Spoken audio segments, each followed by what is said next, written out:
Does everyone have access to the handbook and can have it open on a phone or a second screen? Yes. Yes.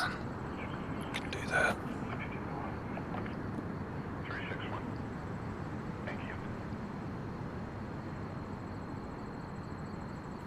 Where's the handbook located?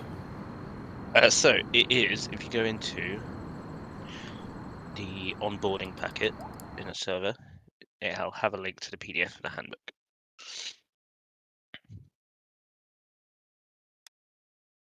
Alternatively, if you click server guide right at the very top of the tabs, there'll be a tab to the guidebook. Yep.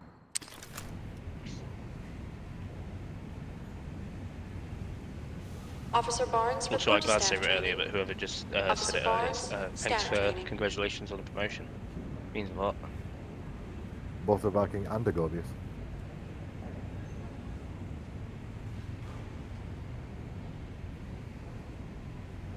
So congratulations! Have all this this new responsibility. Yeah, you know how it is. So are you 2IC of the place now? Yes, yeah, I am. Wunderbar. The Brits are taking over, boys. We're invading. I mean, let's face it. If you look back at history, it wouldn't be the first time, would it?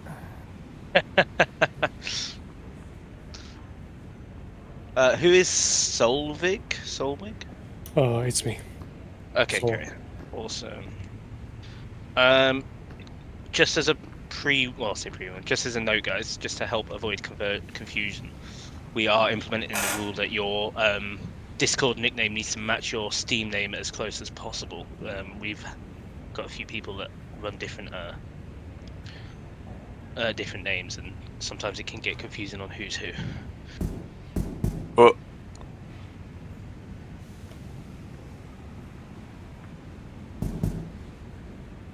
Awesome.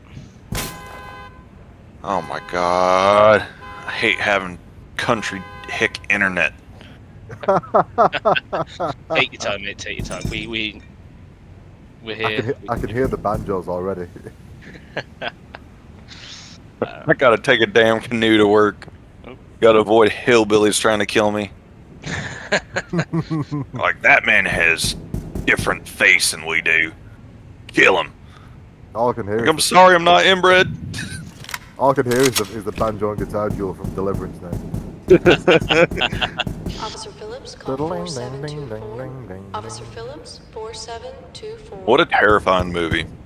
It really is. It's like that one bit is really cool, but the rest of it is dark as shit. Yeah. And like, before I moved to North Carolina, I was living in a nice place, man. I was living in Berlin. I was like, yeah, like I could live here. And then we got orders. I was like, that's your friend who lives in North Carolina. Near a place called Burlington. yeah. That's a little far from me. I live on the coast. I'm closer to like, I live in Wilmington, so that's on like the coast, like just about 2 hours north of Myrtle Beach. But like my dad was like, yeah, go ahead and watch Cape Fear. And I watched Cape Fear, and I really did not want to move because the Cape Fear River is right next to where I live. So I'm like, okay, cool. So I'm just gonna die immediately. Haven't yet. How's everyone getting on? Still waiting. I'm at 25% on the training center. That's all good. So. All right, so we can do the first bit while it's downloading because you won't actually need to be in the map right now. Cool. So just as a quick one, guys, all of our official trainings, all of our operations are all recorded, plus audio. So obviously, if you have issues with your sort of online profile being in game videos, then make it known. But 90% of the time, all our recordings are just used for sort of internal review to make sure that we can kind of see if you guys are following SOPs. Also, give some tips and hints if there's certain areas that we think you could kind of improve upon. And then sometimes we like to post those videos on our YouTube channel. Full credits given. We also ask if you post anything on your social medias that you provide full credit to RPR, if it's within obviously the RPR capacity. Use your day. Excellent. So, start off with a little bit of an introduction then. So, yeah, I'm Viking. I'm the 2IC of RPR as of this morning. Before that, I was commander in charge of all of the Reaper tactical teams. I've been with us since just before we went live. Kind of worked my way up through and kind of been almost every role you can think of. I've been in the warrants department. I've been a squad lead for Echo East. I was staff sergeant. I was also a cadet and a recruit at one point. So, yeah, that's that. Ego, would you care to introduce yourself? Yeah, not at all. Hello, everybody. My name's Ego. It's Egovius, but you can call me Ego. I am the staff sergeant for Eco Elements, Eco West and Eco East. And it is my pleasure once again to congratulate Lieutenant Colonel Viking on his promotion. He's deserved nothing less than that. I have also played with RPR not more than 2 months, I think, but very quickly I worked my way through Staff Sergeant because I gave nothing less than my blood and tears, but it has been the absolute pleasure, and it's been so rewarding to see everybody, great guys coming around and playing together and contributing to our success. And I wish you all good luck, and please don't hesitate to contact me or Lieutenant Colonel if you have any questions, if you basically have any comments or concerns. Thank you. Rogan and Speed, do you guys want to Officer Guard, say please anything? call You don't back. have to, but the floor's yours if you want to. I'm Need for Speed, also known as Speed or Ace. I've been with this community for about 6 months, and I'm part of Eco East. I'm the rearman. Yes, it sounds boring, but it's one of the best positions that you can take in a squad. Because you get shot last. Yeah. And also, when he does save our lives, which does happen, Oh, it does happen. the beers are on us for him. Well, hey guys, I'm Rogan. I think I'm probably out of Ego, Viking, Speed, and myself. I've probably been here the least. I've been here about a month.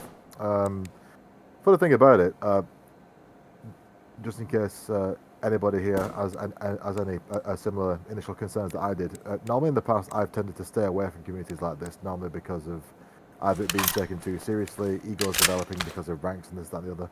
But honestly, I think you guys will quickly find that this place, as biased as it might sound with me being part of it, it strikes, for me, a really, really cool balance between taking the game seriously and just, when the time and place calls for it, just kicking back and having fun. So even though the LFGs here are still classed as quote-unquote casual, SOPs and standard doctrines do still apply. So in that, we're always practicing, always looking to improve, but we always have fun doing it. So if anyone's got any concerns like that at all, for what my word is worth, this place for me has been the absolute perfect balance.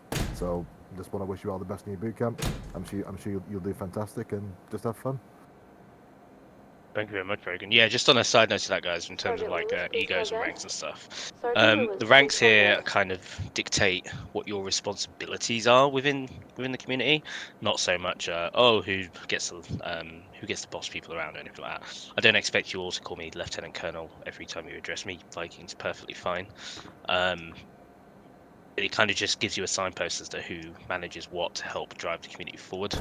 We do have infield ranks, which we'll go through later, that have a little bit more authority when in the field, and that is basically just your squad leader is the one that takes the final call. I will just ask one thing whilst we're all in game: if you can refrain from shooting or making a load of noise whilst we're talking through this first bit, just because it really throws me off my flow. And sadly, it is really quite audible all the way to the briefing room. So. Yeah, so let's go ahead and essentially get started. Does everyone have access to the guidebook at the moment? Hi, sir. Let it be known if not. All right, so we'll start off with the basics, the rules. We do have some rules, which I'll let you kind of read through in your own time. I'm not going to insult your ability to read. The next kind of 10 to 15 minutes maximum, we'll be going through some various aspects of the guidebook. But please do read it in your own time. There's a lot of useful information in there, and it's always good to have on hand just to kind of remind yourself or kind of re-go through stuff rather than sit and reading it cover to cover. Now, I'll let you do it in your own time. But I will summarize a few of the key points. So first one's just be respectful, guys. We are obviously a group of guys that want to have fun, but we also want to take it seriously. We want to prioritize life order in game, follow our standard operating procedures. It isn't a military, hence the term LeoSim rather than MilSim. Our goal is to make sure that everyone gets home safe or goes to jail, even for the suspects. Obviously, that's not always the case, in which we do have authorized use of force where needed. Next thing is communication, guys. We just all we ask really is that you communicate with us. We host weekly trainings for the elements here to kind of keep everyone on scratch. Also, it's a good time to bond with your team, to get used to working with each other and become an efficient unit. If you can't make it to a weekly training, just let your squad lead know. We always say that real life comes first. Prioritize that. We just ask that you let us know in advance. If it's a consistent basis of you not being able to make weekly trainings, you can have a look at a reservist role. A reservist role's commitments are once a month for trainings, but you can attend as much as you want. So even if you can do 3 times a week, then you might be better off going to a reservist. So all you need to do is that one, and you hit your quota, and you're kind of good to go, and you can do everything else. Does that make sense? Yep. Yeah. For real. So the way I like to do these kind of boot camps, and especially talking through the guidebook, is I don't want to give you all death by PowerPoint. I'm not going to stand here and talk for 20 minutes about it all. So I'll kind of be asking questions to you guys and kind of getting you to come to the answers with that. So if I call on you for an answer and you don't have one initially, then don't worry about it. We'll just go through it. So we do have ranks. As I said earlier, that is kind of to structure what we do. If you go down to the guidebook, you'll be able to see the rank table. So if you go to rank structure, it is page 9. You'll kind of get an outline of what is viewed. Career. What are the 3 commissioned officer ranks, and do you know who currently holds those positions? Damn. Yeah. See. Officer Roberts, Like the please highest report one to was staff something. services. Start with the highest, so Officer the Roberts, 3 report to commissioned staff officers, so the services. 3 command center guys. There's 3 of us. Instructor. And some other ones. Not quite. Have a look through the guidebook. Yeah, I'm looking currently and I don't see one. Not a problem. Milkshake. So 3 command, commissioned officer ranks are going to be our colonel, which is Joe, lieutenant colonel, which is obviously you, sir, and give me 1 second. Our major. He's currently on holiday, so you might not have seen him. Yeah, I haven't seen him yet. Give me 1 moment. I apologize. No, don't worry. It's Major Knightsman. Don't worry about getting that. So Alright. yeah, Major Knightsman. And basically, the roles of our ranks are to kind of facilitate the server growth and move forward. So Joe obviously has the overall running and responsibility of RPR. Then it goes to me to support him. And then Major Knightsmith is mostly involved with helping the non-commissioned officers organise and run their own relevant departments. So, moving on to the next set of ranks, the highest ranking NCO. Adidas, would you hazard a guess as to what rank that is? Staff sergeant. Not quite. There's 2 ranks above staff sergeant before. Lieutenant. Not quite. One more. Um, I'll give you a clue. It was my rank up until this morning. I don't know what your rank was, mate, before this morning. Of all the jokes you made, it's Commander. Oh yes, Lord Commander. Commander. Lord Commander. Yeah, Commander is in charge of the all of the tactical teams. Then from there, it is the lieutenant commander, or lieutenant commander as they say overseas. And then it is the staff sergeants, and the staff sergeants will monitor their own elements. So currently we have Echo, Foxtrot, and we have Golf that is on a current hiatus. Anyone got any questions regarding that so far?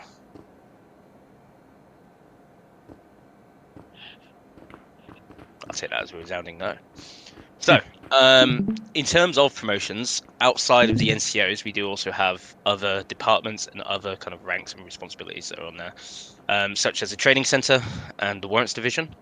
The training center is essentially what we're doing right now. We're training you guys, but we're also developing the qualifications, training, and improvement for all members of the server, regardless of what rank they are. To be part of the training center, you do have to have a rank of at least corporal and up.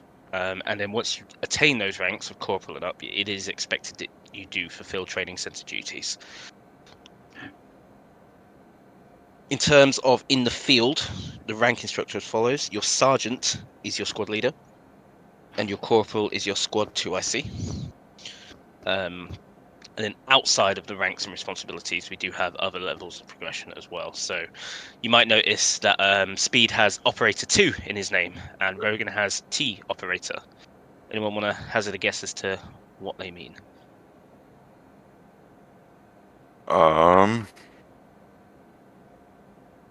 Well, I'd assume that with the operator ranks, it's not like your NCOs, but it's almost like hate to dictate it to like army symbolism. It's like back in Vietnam era, you would have specialist 1, specialist 2, specialist 3, all the way up to specialist 9, and it's the idea that like it's the same rank, but it's a higher level of confidence from the command that they're able to do their job. It's just like they're better trained, I suppose. They've been around a little bit longer. Kind of. Rogan's a trial operator, and Speed is a level 2 operator, so he's been promoted from trial to operator 1 to operator 2. Yeah. Okay. It is essentially what Milkshake and VR said. The operators have you have 5 levels of operator. Operator 1, operator 2, 3, 4, and 5, and obviously training operator. So your training operator is a rank you are given upon completion of boot camp 1 and 2, and you have been assigned to your teams. Courier, how many operations does a trainee operator need to do successfully before they become operator 1? Damn. Let me see. 2.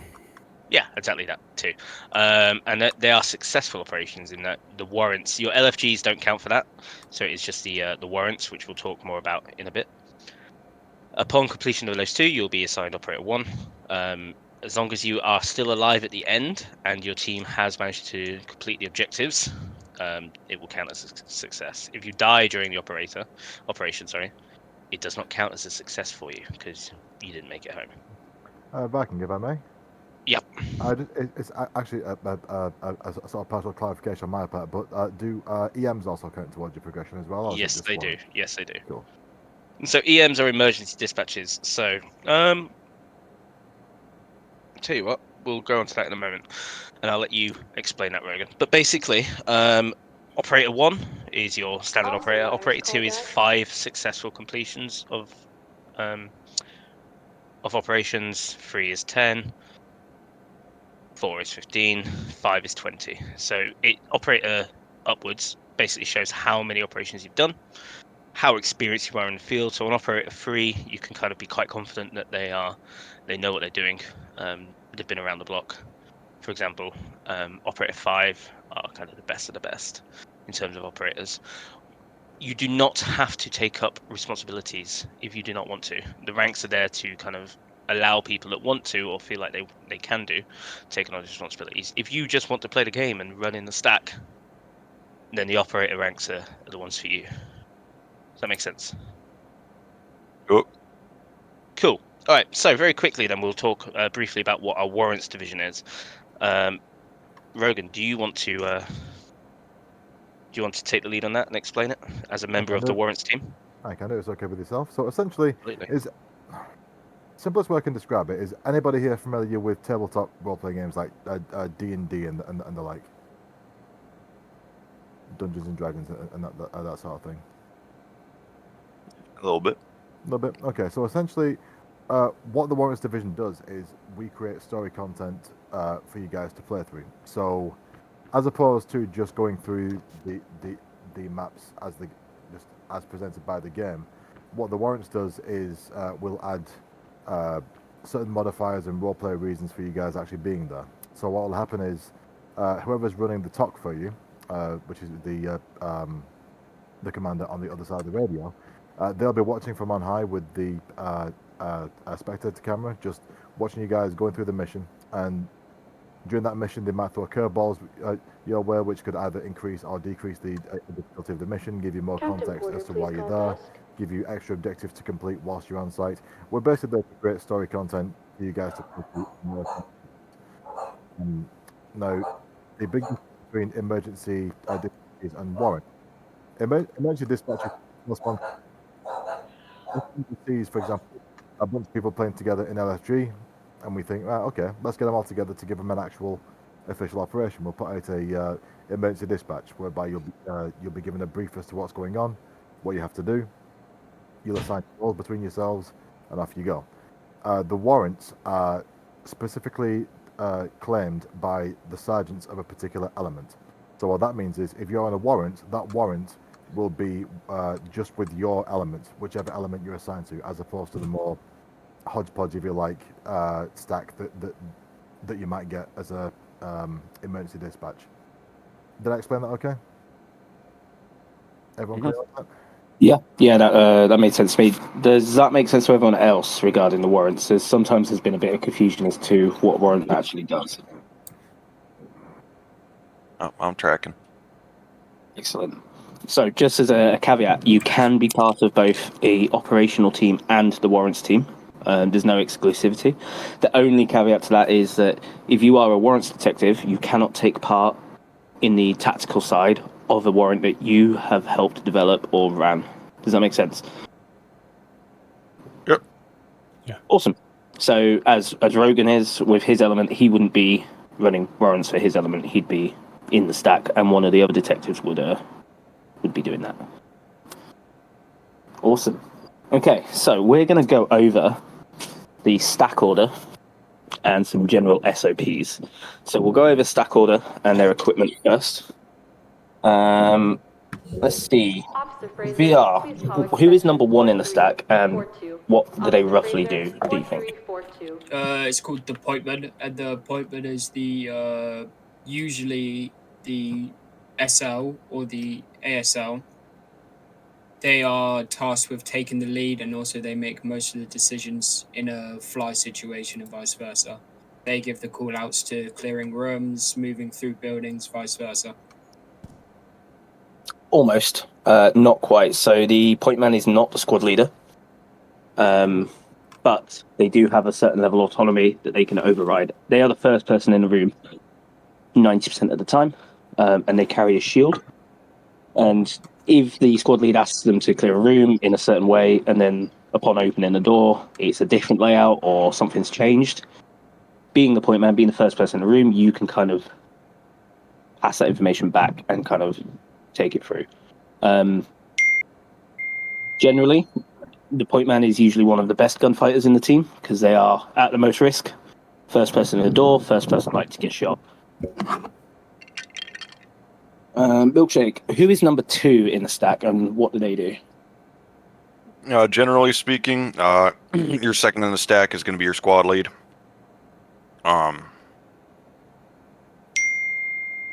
Basically what it says on the tin, squad lead makes the decisions, the tactical decisions for the team, for the squad, whether it be entryways or like your type of breach, that type of thing. Soft hand, hard hand, non-lethal, lethal force, that type of thing. He's basically running the show,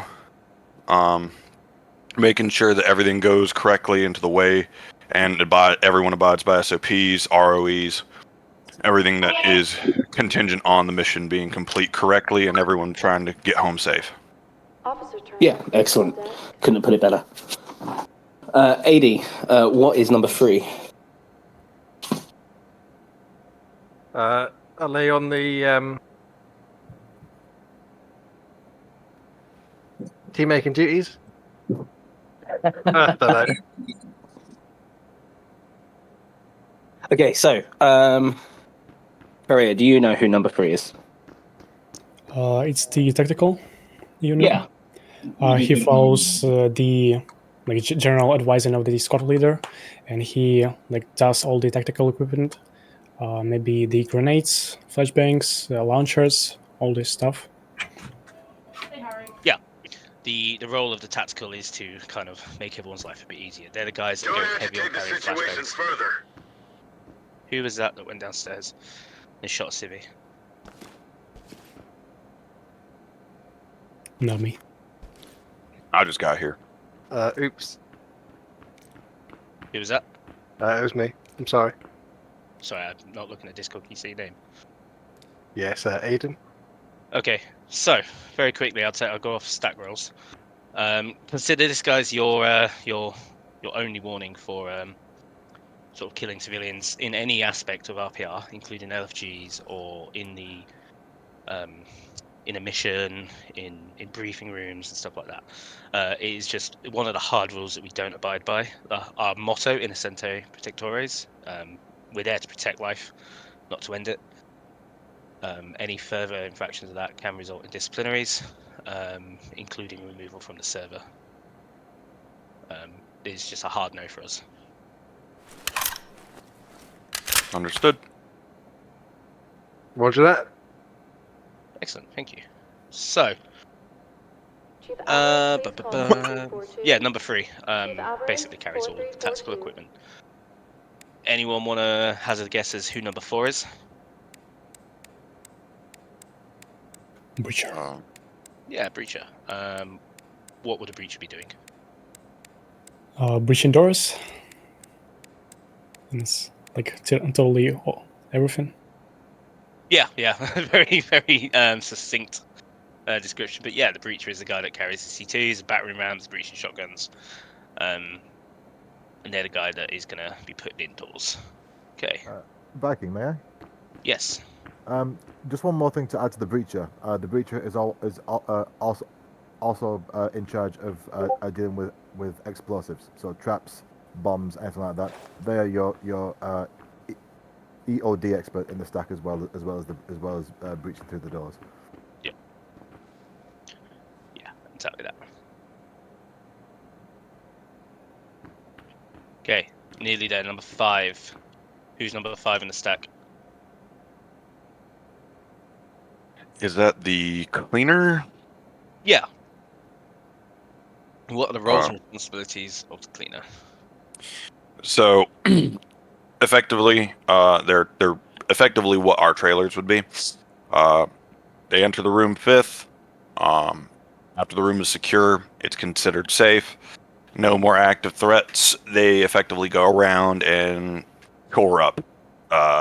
Is basically the terminology that I've used in the past.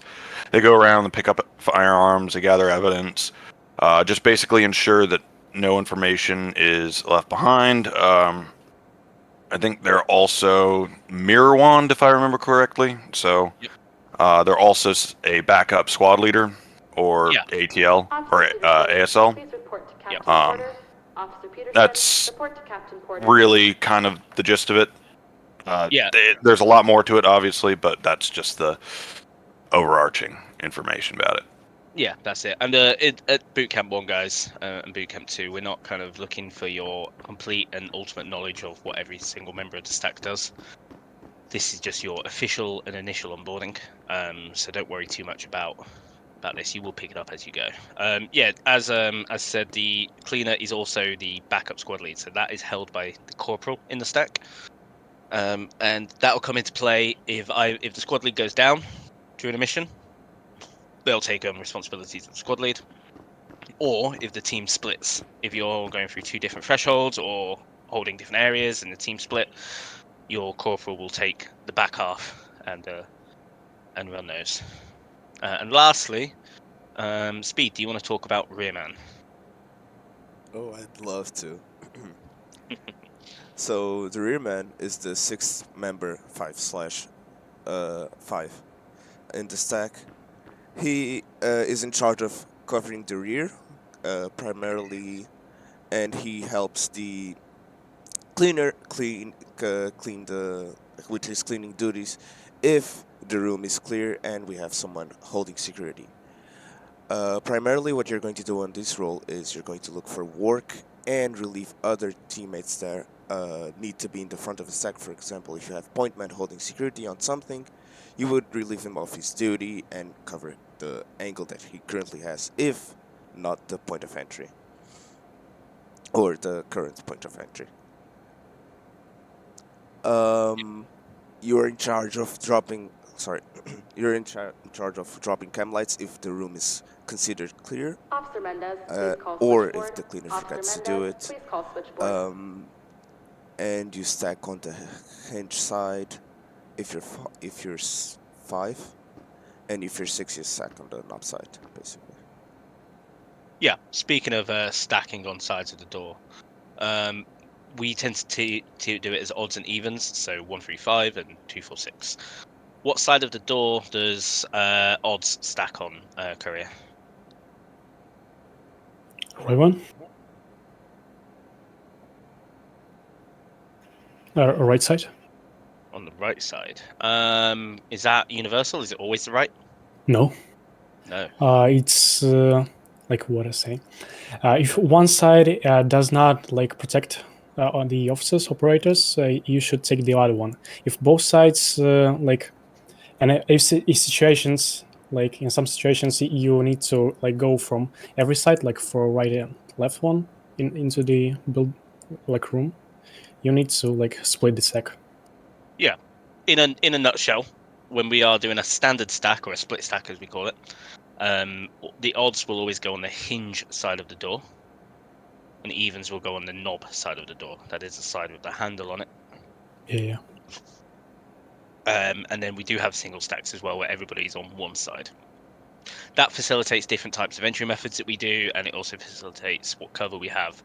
It might not always be appropriate to do a split stack, so it's kind of when it's needed, you'll dictate what kind of stack it is, and that is down to who dictates what kind of stack.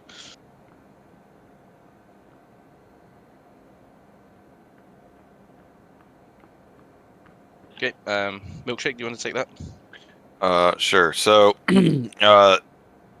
he who is lead of the stacks Officer generally Mendez, please is going to be, I mean, the main deciding factor is effectively the squad leader.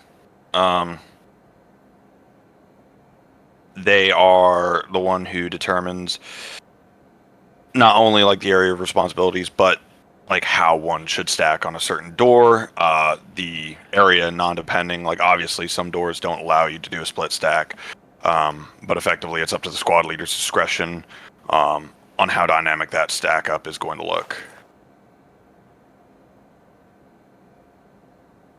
Yeah, essentially that. Very good. Okay, so last couple of bits before we go into some practical side of things. We have SOPs and priorities of life. Silly question, but such thing as a silly question. What does SOP stand for? Standard operating procedure. Yeah, exactly that. So our SOPs are there basically so that you have things to fall back on, a level of training. Sometimes they might have to differ, so you might be in a situation where you have to do something else. Say if your point man goes down, someone else will obviously need to take up that role of point man as well. But generally, they are there to make sure that everyone has something to fall back on. They are particularly helpful if you are running in an LFG with a group of guys that aren't in your usual team. It just means everyone's on the same basic level. And our priorities of life are the order in which we will prioritize people. So, who is the top priority in a priority of life? Aidenus. Public? Yeah, members of the public. Civilians, as we'd normally kind of say, but yeah, members of the Please public. call extension 4342. Sergeant Walsh, Who 4342. is the second priority of life? Courier. The suspects? Not quite suspects. Operators? Yeah, operators. And the third? Suspects. Suspects, absolutely. So, can somebody, in their own words, explain kind of why we have priorities of life and what that kind of translates to? So primarily priorities of life fall under who, if anyone gets to go home, who should it be? Obviously, Leos are there to protect and serve, so they're not going to be on the top level of that. But in a barricade suspect situation or something like that, you're effectively looking at trying to make sure as many people go home as possible. But if people can't go home, it's the list in which who should go home. So obviously the public, hostages, unauthorized actors, those are the ones that you're going to be wanting to go home. They didn't ask for this, they didn't want to be here, and someone else put them in this situation. The operators, obviously, since they are the good guys trying to get the first guys to go home, you want them to go home as well. They're your team. They're the guys who are effectively bring order to a chaotic scenario. The suspects, unfortunately, have made their bed. That does not mean they need to go home in a coffin. We're going to try and ensure that they don't have to leave in a body bag. Just because they've done something wrong does not mean we're not judge, jury, and executioner. We're here to make sure that order is brought, but that does not mean that it has to be at the end of a bullet. But if they mess around, unfortunately, sometimes you have no other choice. Then if the other two are in danger, you're going to pick the third one. Absolutely. So that leads us on very nicely to our levels of force. We have two umbrella terms for our level of force, which have different things that sort of encapsulate either one. We have lethal force and less than lethal force. So, VR, are you with us?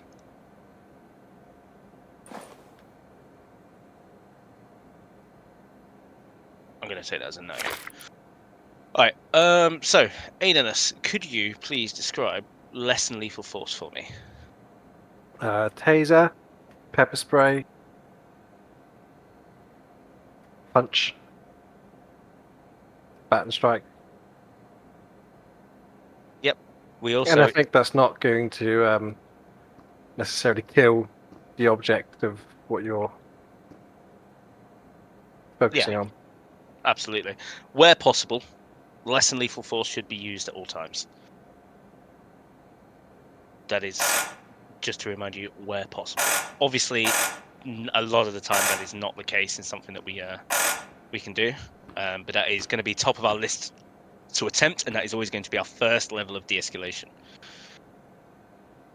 Lethal force. Courier, would you like to describe what lethal force is for me?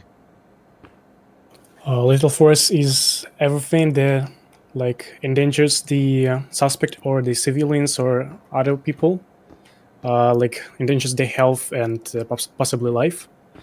Because non-lethal is tasers, is all gas and all this stuff. They just gonna make them, I don't know, be stunned, but they won't die.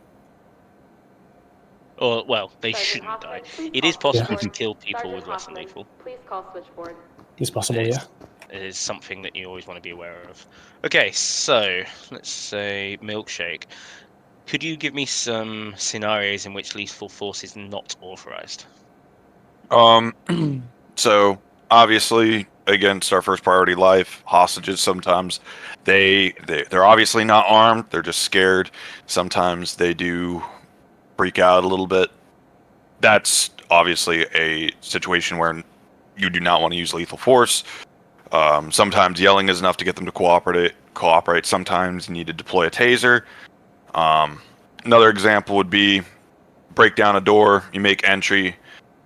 There is a suspect who is really unsure if he wants to engage. He's kind of in that, I've always heard it called the gray zone of engagement. where you've not taken the initiative. The gun is in a low ready or high ready position, but is not aimed at officers. He has not made the decision to engage. At that point, less than lethal munitions or even pepper spray, a taser, should be used in order to persuade said suspect to dropping his weapon and becoming cooperative with officers. Excellent. So I'm gonna put a few scenarios in your minds, guys, of levels of force. So you're going to breach a door. Your squad leader's mirrored it. He's asked for a C2. C2's been set. Squad lead re-mirrors the door, and there is a suspect armed on the direct other side of the door. Is it authorized to deploy the C2 or not? No. No, exactly. So with our levels of force, we have to make our presence known first. So we are calling for compliance upon entry to a room. We are calling for compliance before we take a shot. We need to give people a chance to comply. If they are on the other side of a door and you see to it, they have had no pre-warning that you're there. You have not given them the opportunity to surrender. Okay. You move into a room. It's just been flashed by a tactical.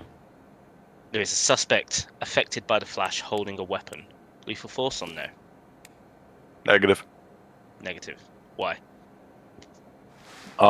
Like you said, you always need to give them a chance. As someone who has been flashbanged, I know very clearly that you don't know what the hell is going on. Yep. You know that you're blind, you know that you can't hear, but you don't know what's going on around you. Effectively, you gotta call for compliance, give them the chance to comply with you, and in that situation, more than likely they do not have a weapon and engagement stance. It's more than likely not pointed in a direction that would harm priorities of life 1 or 2. So at that point, lethal force is not authorized. Okay. You have entered a room. There is an unknown. You don't know if they're a suspect or a civilian, but they are wearing an S vest or a bomb vest. They are not moving. They're about 10 meters away from you. Lethal force on there? Yeah, totally. Because they can endanger the civilians and operators' life. Okay. So I'm going to go ahead and say that would probably not be authorized use of lethal force. Within 10 meters in the game, that's quite a fair distance. You have the time and opportunity, especially if they're stationary, to switch to less than lethal, such as a taser or a beanbag shotgun, CS gas, something that can be done at range without having to move up to get them. You can stun them, force them to comply, and arrest them. If, however, they are moving towards you and they're closing distance, you won't have time to obviously make that call. So lethal force would then be authorized. Happy? Yep. Excellent. And sorry, Karen. Quick question. I'm sure you are aware of the 21-foot rule. That Yep. Does that pertain to our operations? You enter a room, there's someone moving towards you with a knife, you've told them to, drop it, they're still moving towards you. They're within that 21 feet zone. Obviously, if you can, switch to less than lethal and engage them, but if you don't have time, like if they're in a dead sprint towards you, what is our ROE on that? Very good question. It's not really something that I have personally come up against in-game. But I would say as follows. If they pose a threat to life, yourself, another operator, or a civilian, then it is authorized. Oh. If they are just walking towards you, knife down by their side, you might have a chance to get them to comply. But obviously, if they get to within range where that weapon is now effective, then lethal force. Alright, understood. And the other thing you've got to kind of remember is these suspects don't run as fast as you probably would do in real life in a dead charge towards someone with a knife. So you have a little bit more time to kind of comprehend that information. Oh. So, that being said, with our levels of force, what we aim to achieve is every single operator is accountable for every round that they fire. So if you can, in good faith, Lieutenant Carter, please call justify desk. your actions, then that's on you. If it's a grey area, it's a no-go zone, and you're not sure, err on the side of caution.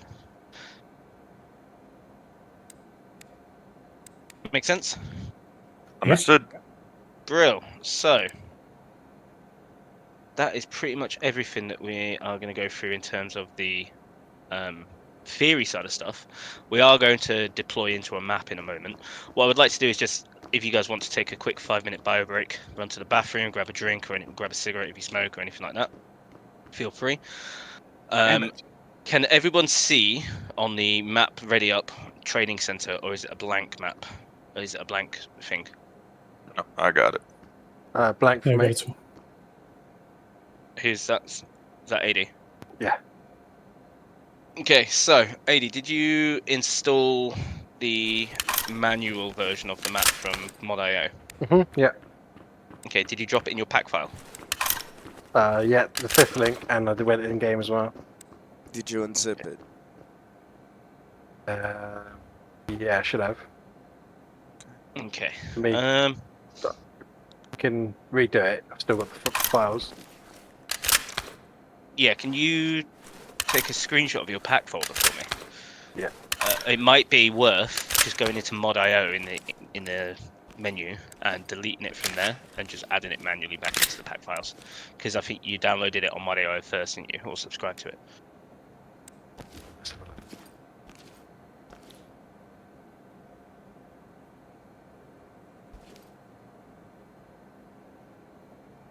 Is anyone here VR8 on Steam? Yes, sir. Oh, VR8, yeah. Oh, awesome. Got you here, mate. So the Chief Alvarez, thing please about call the switchboard. Mod.io is that I tried first downloading a map on Mod.io by subscribing, but when you check your mods in the in-game menu, you'll realize that it's pending download, like forever. So that's why you need to manually download the files and drag and drop into your pack file. When I did that, it worked. Just FYI.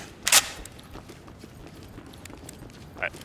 We'll take a quick bio break, guys. Come back at 5 to the hour, and then we're going to run through some practical side of things with Staff Sergeant Agobius, including sort of entry methods, stack order, CTB fundamentals, and so forth.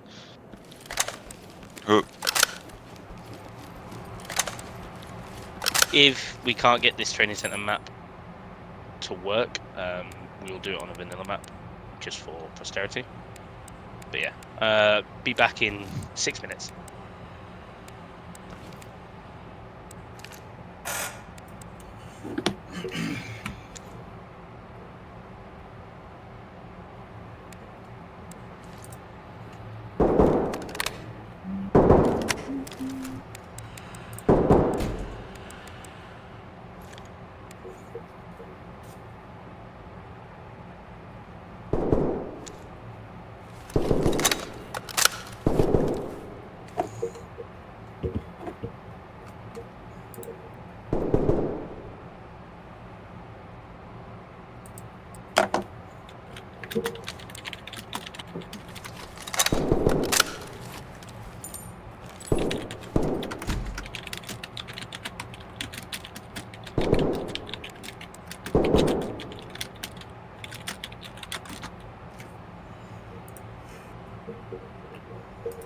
Chief Alvarez, please call desk. Chief Alvarez, please call desk.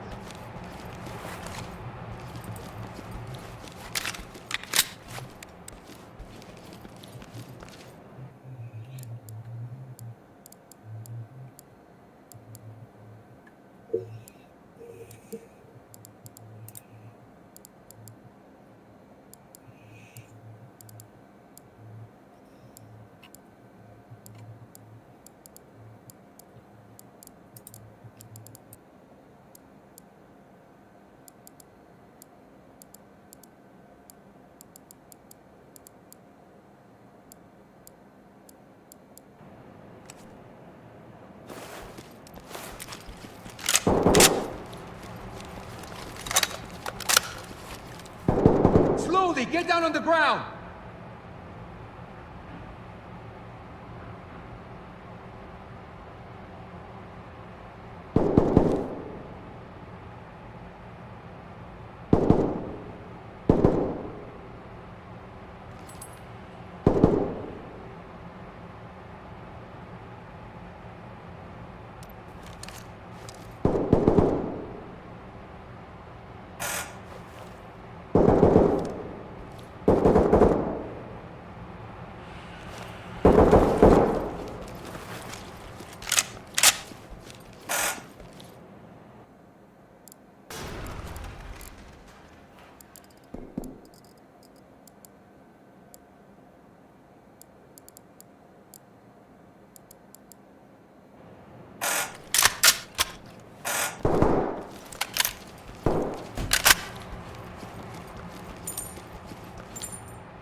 please report to staff training.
Officer Michaels, please call desk. Officer Michaels, please call desk.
Detective Bailey, please call desk.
Officer Peterson, please report to Captain Porter.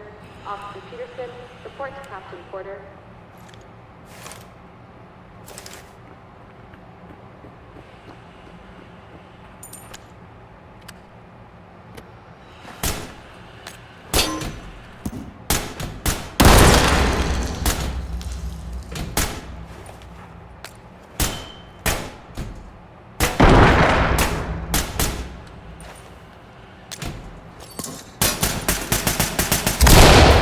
Oh, sorry about the delay there, boys. I had an emergency meeting with my cat. There's a lot of explosions going on. Yeah.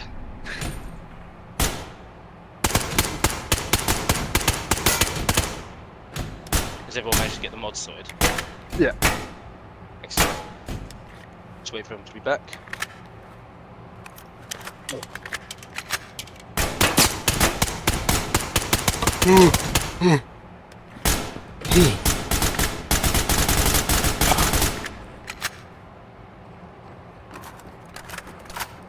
Goodness gracious.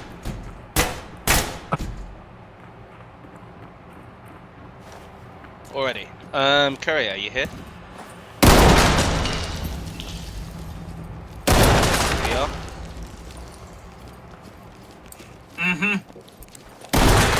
Rogan? Yep. Yeah, I'm here. Excellent. Alright, so I think everyone's here. Speed?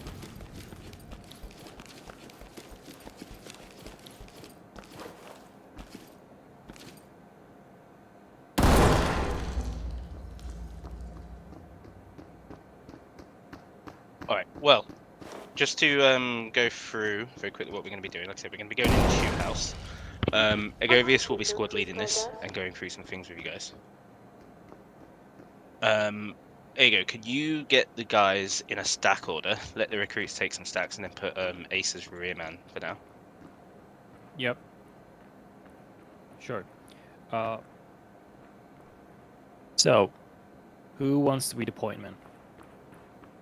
Milkshake, can you be my point man? That I can be. Let me grab a shield. Yep. So if you want to get your equipment sorted to that of what's in the handbook. Tactical shield or HRT rescue shield, or does it matter? Let's go tactical for now. Shield. Gotcha. The rescue shield works in case of fire or burning place. Gotcha. Courier, I want you as my tactical. All right.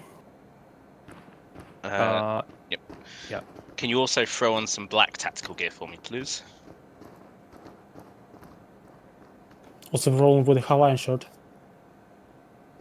So, in official trainings, such as boot camps, weekly trainings, and operations, we have uniform requirements for black tactical gear, so no jeans, no like shirts or anything. So, what you'd imagine an actual SWAT officer wearing. LFGs and anything outside of that, wear what you want.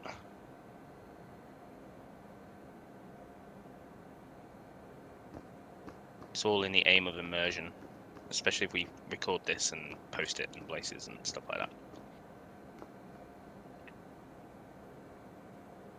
Why do I have frag grenades? What did I do wrong here? It's probably a gunfighter mod. Yeah, I mean, I know they're in the gunfighter mod, but I'm like wondering why I had 6 of them on my person. Officer Burke, please call desk. I'm like, Alright. I'll just bring the old Okay. Glock at you for this one. Do I take the launcher with flash grenades or gas or stingers? Go flash for now. Aiden, you'll be the breacher, and VR, you will be the cleaner. Cool. So please go ahead and set yourselves up based on the requirements in the guidebook.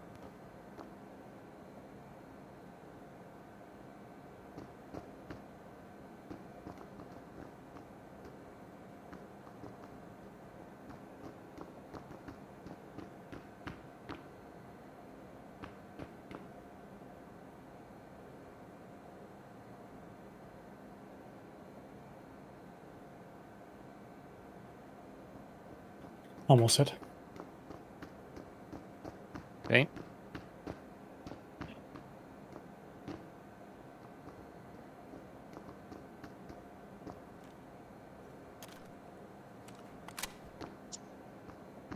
Is everybody in the lobby, including Ace? Because we're only 5, I think, in the lobby. I've got 7. If you press Y again, ready up and I'm ready, it'll refresh it. Oh, okay, now it's fixed.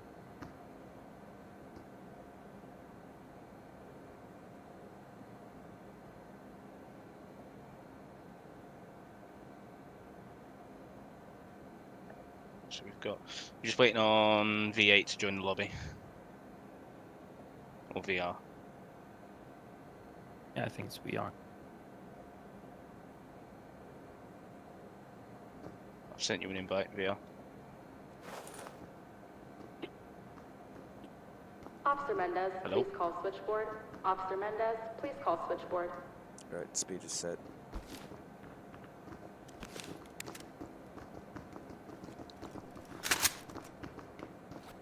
VR, are you here?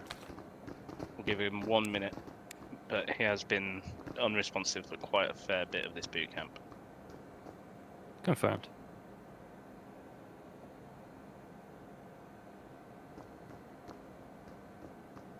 You can't AFK your way through the boot camps, guys, just FYI.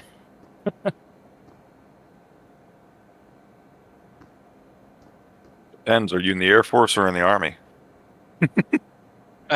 That's very true. I'm actually I'm a fully patched chair force operator. Hell yeah. That's what I'm talking about, Bubby. Couch force, rather. Me. Me personally, I'm an Ottoman Force guy. Oh, I'm from Turkey, by the way. Oh, Nasılsın? Oh, what the fuck? You kind of nailed it, by the way. I lived there for 4 years. Seriously? Where? Mm-hmm. Ankara. Oh, the capital. Awesome. Yeah. But a horrible place.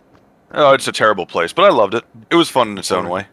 Yeah. I was there in like 2016, like where we had like the 3 PKK bombings, like in the span of like 3 months. And I was like, I think I should probably move. Okay. But what so were I you moved doing to Istanbul. VR has been removed from boot camp due to his lack of response. He's been asked to reattend at a later date. Rogan, Oh. can you take up the position that VR was holding in the stack for me? Sure. Which position was that? That'll be cleaner, number 5. Clear it? Yep, not a problem. Interrogative. Sergeant Walsh, Yep. please Go call ahead. Go over extension this tech formation from 4342. who was saved. Sergeant Walsh, 4342. Absolutely. Ego? Alright, Milkshake 1. I'm 2. Courier number 3. Aiden number 4. Rogan number 5. Speed number 6. Good copy. Alright. Once you have your equipment ready, boys, ready up.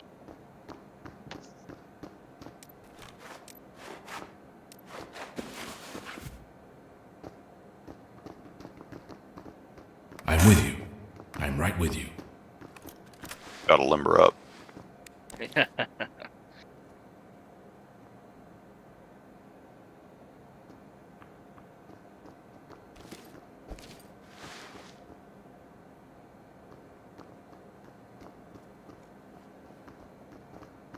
Perfect. Alright, we're waiting on 1.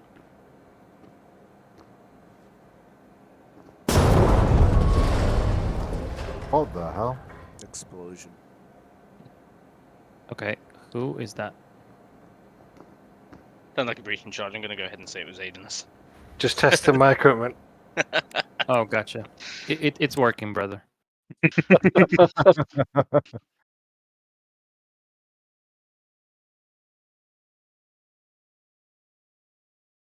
Aiden's born for the role. Hell yeah.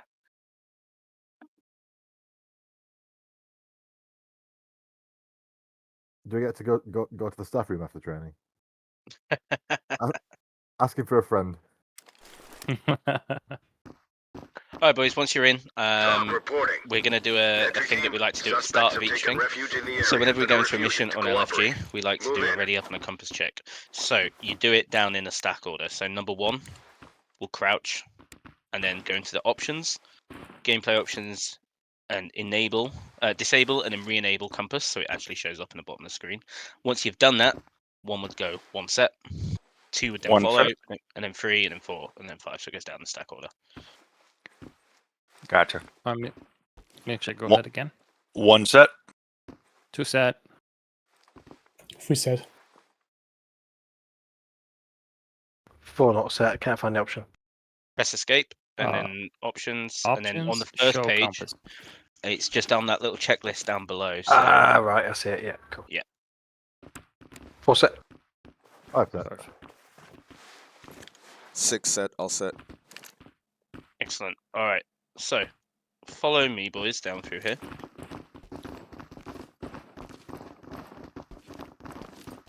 Take point. Dynamic flow. From this point onwards, boys, if you just hang around at the door, Aego has your. Don't come upstairs. This is my observation post. Aego has the squad.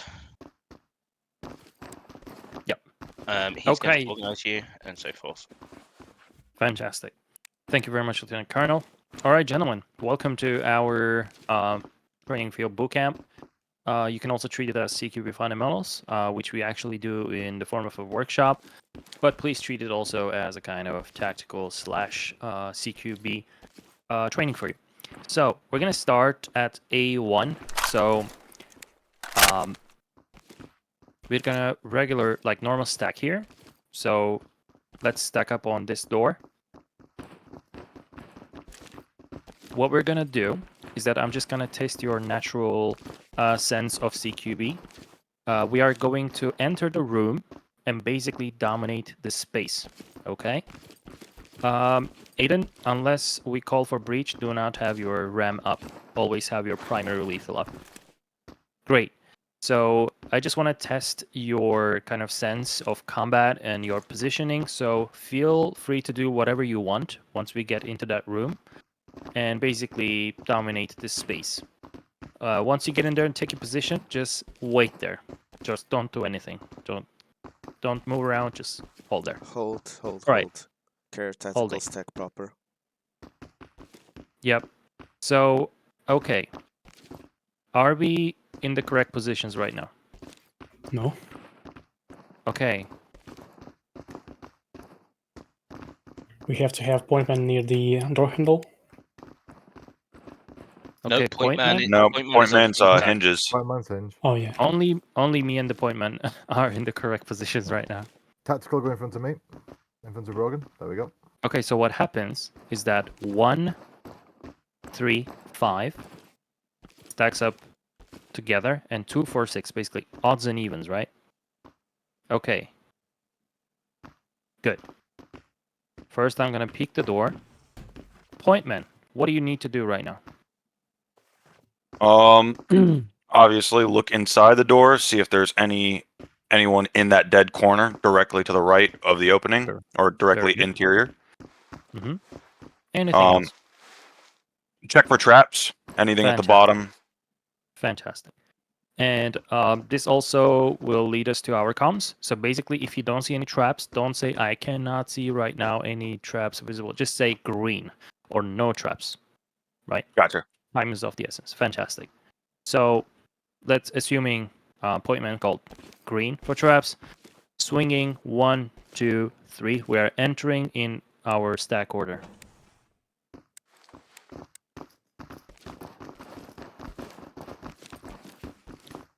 Closer to the single phone. Oof. Okay. Well, that's very bad, but fine for a beginning. All right, let's move out. Okay. Let's stack up again. Close the door.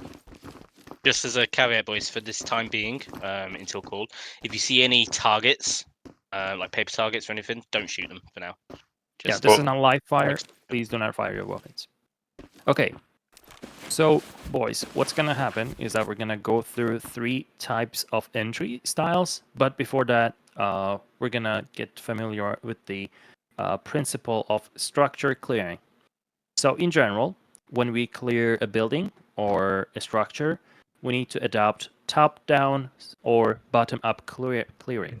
What this tells us is that our rear or our one side always needs to be safe. So what doesn't need to happen is that you shouldn't be in a fatal funnel. So when we entered the room, I realized that 4 or 5 people were stuck together. This is obviously a bad positioning for us. So first, let's go through the entry types, then we'll get to the details. First entry type is cross entry, which means you are going to move to the other side of your current position. If you're at the right side / knob side of the door, once you enter, you're going to basically cross and move towards the left side. Likewise, the pointman will move towards the right side, opposite of his current position. And we're going to follow suit. 1 enters first, 2, then 3, then 4, then 5, then 6. Okay? Once we enter, what you need to do is to keep moving until you find a place that you can't proceed further. This can be the end of the room, a corner, or a threshold. And why should we stop at a threshold? Milkshake. Threshold is effectively like a keynote area that changes from your current position to a new position. You do not want to go through the threshold. In some cases, even look through the threshold itself without, so you don't endanger yourself or your team or civilians or suspects. Good, very good. So you know where you should stop so that you don't overextend and make yourself vulnerable. Okay, so now we're going to perform a cross entry. Basically, cross to the other side. Oops, that's not what I meant to do. Excuse me. The icons are... Alright. Peeking. Green. Alright, cross entry, swinging. 1, 2, 3.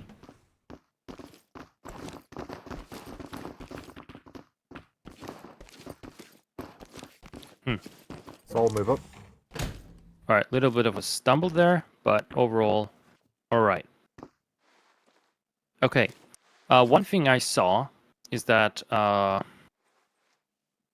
you should be more determined and look for work.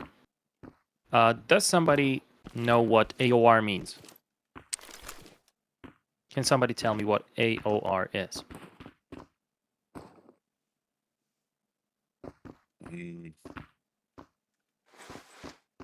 All right. It means area of responsibility, area/areas of responsibility. What this means is that your weapon should point at a place where your squad mates are not pointing at, so that we have 360 coverage, that we don't have any weak sides to be flanked from. Right? So, I mean, this room is obviously too small for 6 guys, so definitely we are going to look at some common places.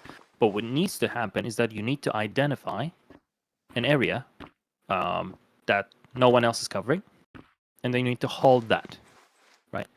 So if all possible, angles are covered, then you choose the immediate threat. In this case, a door, a threshold, an incapacitated suspect, so on and so forth. Okay, so that was good. I just want us to run through it again one more time so that it's more fluid. Okay, make sure you enter in the stack order. Right, 1, 2, 3, 4, 5, 6. That's really important for us to be fluid as a squad. Okay, peeking door. Green. Swinging, 1, 2, 3. Cross enter, cross enter. That was much better. Yeah, very Good job. Good this time, boys. One thing Good job, I mate. just want to add in early, so you guys get in the habit of it, is get used to using your low or high ready stance. One of the big things that we look out for that kind of sets us apart from other communities and other operators in this game is our ability to not flag each other with our weapons. Yeah, thank you, Lieutenant Colonel. Let us go through that very quickly because it's one of our main standard operating procedures. So, let's say we're holding a place like this, right? We're just stuck here, and someone needs to get to the door. Someone, like the cleaner, needs to get to a suspect that is right in the middle of the room or in the corner at the opposite side. So, in this case, we will cross each other's muzzles, which means this is a potential danger, right? Gun can jam or whatever. So what needs to happen is that the person who is going to make a movement that will cross each other's basically sight, they need to call it out. For instance, crossing muzzles. This signals you to low ready your weapon for a second or two, right? Hold on, I didn't turn on the player names. Okay, who is Solveig UA? It's me. It's Courier. Courier. A Courier, perfect. Courier, point your weapon like on your 12th. Yeah, I'm gonna cross your muzzle right now.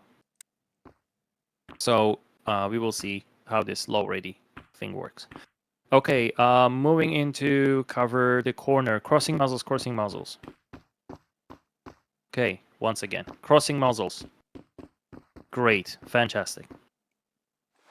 All right, so basically, as you saw, that's how it works. But ideally, we should never be in our line of fire at all times. So we should never kind of cross or flag each other. Understood. Understood. All right, fantastic. Let's go out. Let's take him perform to the room A2 next. There you go. Yeah, absolutely. All right, let's stack up 1A2. Regular stack. This time, we're gonna hook enter. Is anybody familiar with the hook entry? I think so. Pretty sure. You just Can turn you it on the repeat? corner. Yeah, it's 2 in, 2 off. Take a hard turn so you clear that dead corner, and then Yeah, move basically, as needed. yeah. Enter and turn or cover the side that you're already on. Imagine a fish hook, right? It's coming like a question mark. So you enter and then turn towards the side that you're on and then proceed from there. All right, hook entry, peeking door. Green. All right, swinging, 1, 2, 3, go. Bang, bang. Bang, bang. Oh, I went the wrong way there. Police, down Compliant. Police, hands up. Police, get down. Okay. Now. All right, good stuff. Run that one again. Yeah, I was gonna ask if you're satisfied with it. Mostly, Okay, gentlemen. but our cleaner needs to get left and right tattooed on their hands, I think. It was one of those. I was like, oh shit, Ricky finger. He lifts his finger. Okay. It's my first time playing cleaner. Give me a break. It's not your first time turning a corner, though, mate. Okay. So, gentlemen, very good job. That was smoother. What I want you to do right now is to pay attention to your AORs as well. So once we enter and move and dominate this space, I want you to just hold an area of responsibility / a threat, area of threat, and just keep until I order once again. How copy?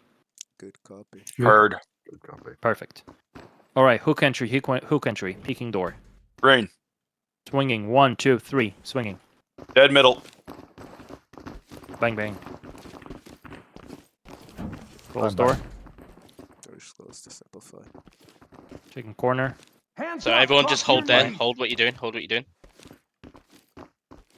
I'm just going to check everyone's AORs. Kind of see where it's not been covered. Okay.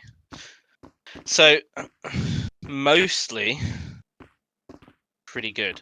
There's two things that I want to point out, however. and that one is Solvig. Is it Solvig or Solvig? Solvik, yeah. Solvig, awesome.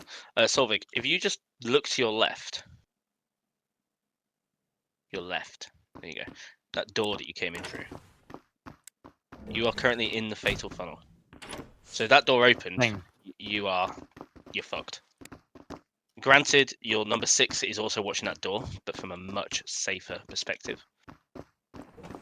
But So think about your cover, think about your positioning. Also, Rogan, watching the same door. He's watching the door, but there would be no effective cover on it because that door is going to open inwards, hinge side towards you. So you wouldn't even be able to see the person as they open the door anyway. In which case, I would probably realign to here. Yeah, exactly. Your rear man's going to watch the door that you entered, unless he calls out a different AOR that takes priority. Yeah. So yeah. Karen, go ahead. No, yeah, Karen. I just wanted to say that you need the coverages overall are pretty good, except 2 positions. So I think you need to be covering a place while being at the same time safe. For instance, right now, none of us are vulnerable, but we could have better coverage overall. I would, for instance, put one guy right here. For instance, right here. I will also add an amendment quickly. Milkshake, with your shield, you can kind of use it at your own discretion, or if squad lead asks for it. So if you feel like you want to use it, you can use it, but you don't need to rely on it all the time. It's good to be comfortable with your primary as well. Understood. Fantastic. All right, gentlemen, let's move back out, and we're going to perform the final entry type, which is a cross hook. So we did cross, we did hook, and we have a cross hook. Anyone care to explain me, kind of guess what it is? Well, first of all, stack on A2, regular stack. All right, go ahead. So, cross hook, and this might be a little bit different because this is Army SOP, but it probably is very close. Cross hook is effectively, again, that 2 in, 2 off, cover that dead corner, but you're going crossways instead of doing a what is called, what I know is a linear forward breach, which is the first one that we did, I guess, effectively. Mm-hmm. So it's a in 2 steps, turn to your corner that you are covering, cover that dead corner, move in, and then you get to your AORs. Mm-hmm. Thank you. Very close. So what crosshook is, we are going to choose a side, for instance, crosshook right or crosshook left, and the whole squad is going in one direction. So crosshook right means everyone is going right. Crosshook left means everyone is going left. Sounds complicated, but it's actually the easiest one. So we're going to do a crosshook right. Peeking door. Green. All right, 1, 2, 3, swinging. Dead middle. Bang. All right, keep moving. Okay, very good. All right. So in this, of course, we're not going to perform a crosshook in such an area with dead spaces, corners, and blah, blah, blah. We usually do that when 12 and one of the sides are non-factor, so we only have one direction to go to. But that was smooth.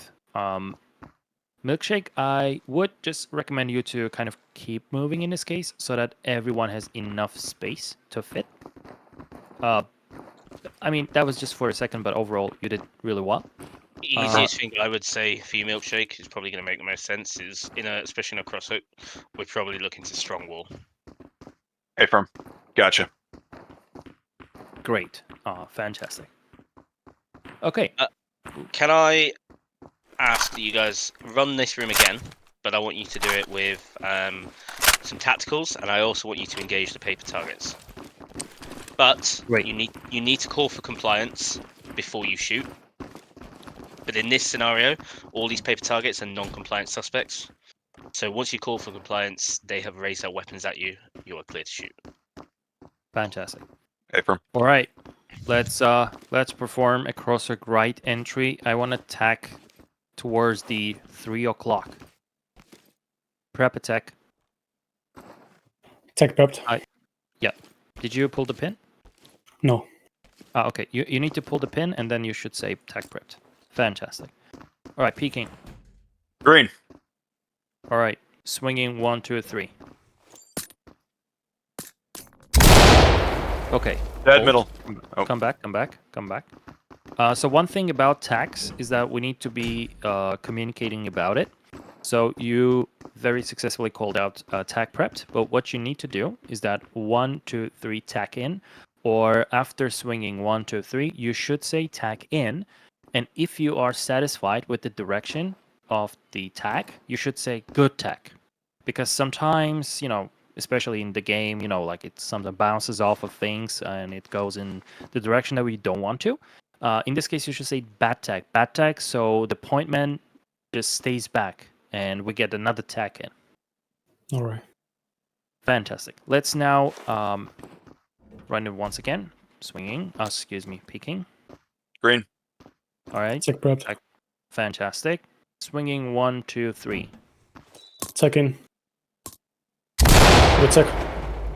Very good. Right, put the gun down. See those hands, police! Police, hands up! Don't move! Don't move! All right, keep moving. Get down and get your hands up! All right, hold. Hold there, guys. Lieutenant Carroll, you or me? You first, but everyone hold. Yeah, that was good, Milkshake. But for it to function in game, you should. Yeah, use I completely blanked on that. Sorry. Put the gun down. That was. LSPD, I mean, don't move! obviously that's good. I fighting literally had instinct. to deal with that stupid shit last night when we were doing our tac drill, so I'm still ingrained in like yelling it in real life. All good, brother. I mean, your instinct before shooting is calling for compliance, verbally, which is what we are looking for. So that's just the button away. Next time we'll just press a button. 10 out of 10 that's for all good. immersion there. I Just saw- one quick one. We, if you have a look at your kind of squad positioning right now, look where Solvig is.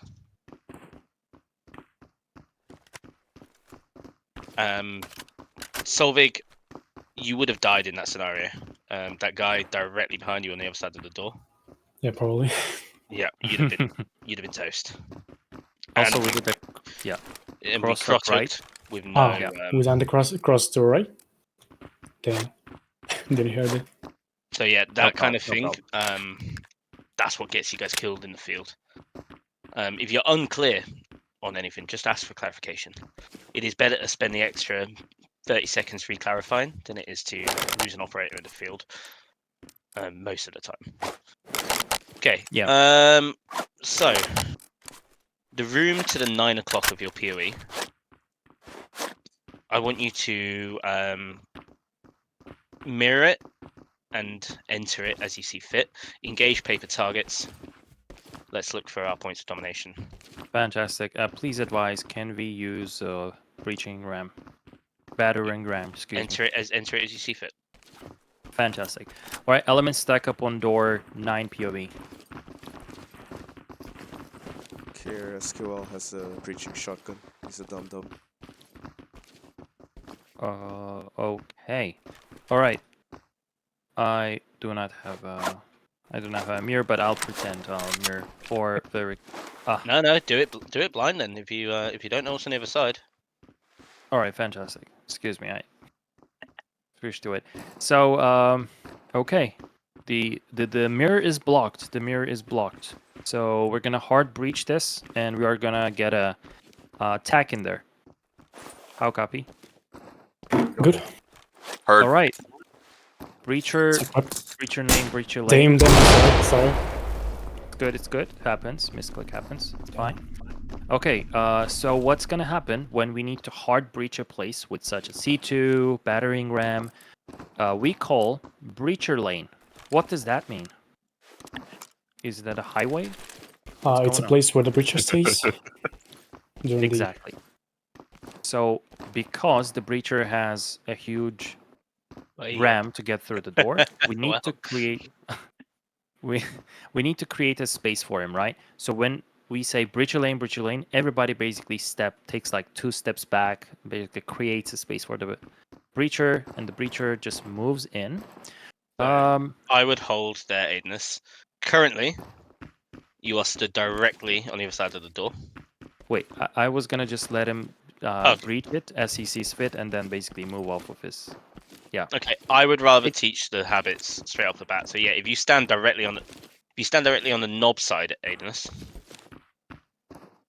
you can breach at an angle that keeps you safer, and it allows the point man to move in the door. Yeah. Can I switch so my arm's like left-handed? I'm breaching from the wrong. You can still breach from that angle, even though the animation's on the other side. Okay. I see you right-handed for some reason. Yeah, he's All right. asking if he could put it in the left. This is why I was okay. here, because Yeah. technically you'd breach from here where the hinges are. Yeah. Actually, it's possible from both either side. But in this case, it's better for you to do it from here because your point man is on the other side, and that allows him to move directly inside. And also, in just the case because that- of our stack order, you're obviously behind the squad lead. It limits the amount of exposure you give yourself by standing or crossing that fatal funnel of the door. So that's why we kind of ask that you stay on that side. If you're on the other side, say you're doing a single stack, then you would be obviously on the other side. You wouldn't need to go to the knob side. You're basically just limiting your own exposure. Yeah, that also very good point. Okay, so we're gonna hard breach this. Breacher, on you. Okay, on 3. 1, 2, 3. Second. Good sec. Hands up! Bang bang. Get down and don't move! All right. Okay, good job, gentlemen. Just one thing, just a little comms thing. After you say on 3, 1, 2, 3, you should say breaching, or breach, right? This is kind of like our standard. So just like 1, 2, 3, tack in, good tack. You say 1, 2, 3, breach. Other than that, very good job. Roger. Let's run this again, maybe, Lieutenant Colonel. Do a different door. Okay, hold here. Do the next door on your. Yeah, let's do the next door. Regular stack on this door. We're gonna hard breach this, and we're gonna get attack in, and we're gonna cross enter this. Cross enter. Oh. Breach your lane. Prep attack, please. Sec prepped. All right. This is I don't have a no long grenades. tack. Yeah. Okay, then long tack. Very good. Breacher on you. On 3. 1, 2, 3. Breach. Second. Good sec. Attack. Put your hands up now! Keep your hands up and get down Keep your hands down! Okay. Good job, gentlemen. Good job. Just one little thing about the battering ram. Who was the breacher? Aiden, right? Yeah.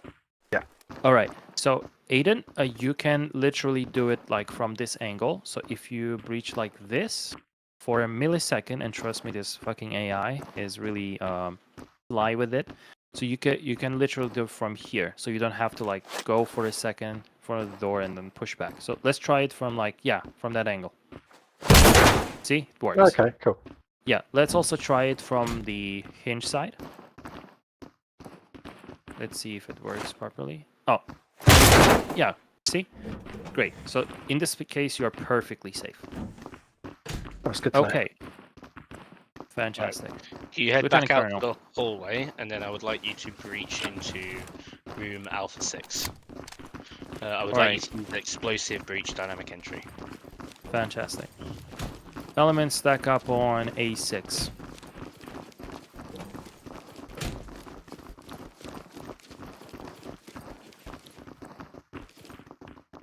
get a C2 on the door. Nice Use one, the sir. flashlight.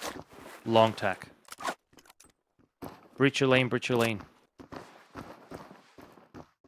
Very good, very good. Just, again, I would advise you, but crouching was perfect. Whenever you're doing something with the door, it can be the squad league mirroring or wedging, like the pointman wedging the door. You should always crouch. Why is that? Is it out of courtesy? Could be You the kick off the center line, so bullets start flying at the torso level. They're going over your head. Yeah, if the door opens, the person behind you, the operator behind you, is able to provide lethal coverage. That's the idea. Because you don't have your primary up, you either have the whatever that is. Okay. Is C2 ready? Yes, yes. All right, Breacher, on you. Okay, But on hold, three. hold. Believe that. Hold. Long tag ready. Long tag, are you able to get it through there? Yeah. Damn, that's a tight angle. Good. All right, just have to make sure. Okay, Breacher, on you. Okay, on three. 1, 2, 3. Reach. Don't send in. Good tech. Raise your hands above Contact. your. Put your hands up now. Cross. Get down on the ground. Get down. Police, don't move. Police, hands up. Flagging, boys. Watch that flagging. I need +1 on rear. Yeah. Okay, good movement, good call for compliance, good AORs for now, but watch that flagging. Whenever you are crossing muzzle like that, you should low ready it and then cross it. So Yeah. obviously, in this scenario, there were enemies being engaged. It is not appropriate for you to obviously be calling out crossing muzzles or trying to low ready your weapon because that might get you killed. The most appropriate way of dealing with that is some spatial awareness on your entry. So try and stick to a solid movement pattern rather than moving like left and right, then right, then left, then left and right again, and being kind of erratic. 'Cause it's hard for other people to move with you. Also, you can trust your fellow operators behind you, so that also, if you are at the middle or the back of the stack, right, and you see the operator in front of you, basically getting relieved from an AOR, for instance, just watch me.